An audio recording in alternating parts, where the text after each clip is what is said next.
হাত উপরে চলে আসবে আর জমিনটা আল্লাহ তামা বানায়া দিবি।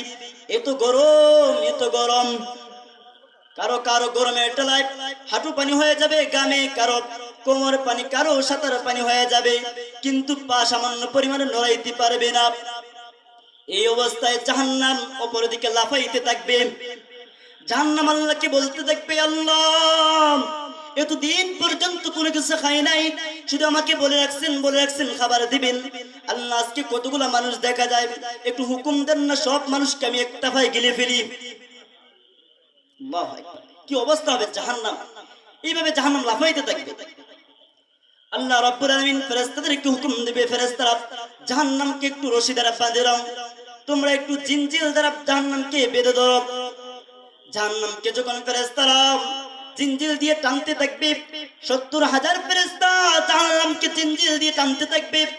এক একটা যে জিনজিলের যে একটা আংরা আছে, এই আংরার মধ্যে এক একটা আংরার মধ্যে 70,000 ফেরেশতা এইভাবে জিনজিল দিয়ে জাহান্নামকে বেঁধে আটকায় রাখতে পারবে না। জাহান্নাম হাসরের দিকে আগাইতে থাকবে।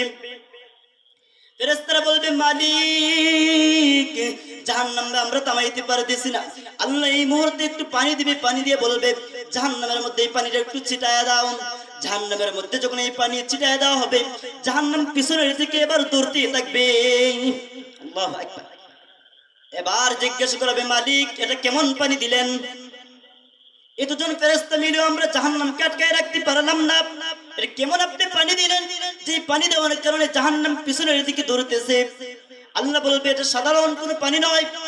দুনিয়ার বুকে যারা আমার ভয়ে 2 চক্ষু থেকে সামান্য পরিমাণ পানি ছেড়ে দিয়েছিল, আমি ওই পানিটা জমা করে রেখেছি। আজকে ওই পানি দেওয়ার কারণে জাহান্নাম পিছনের দিকে দৌড়তেছে।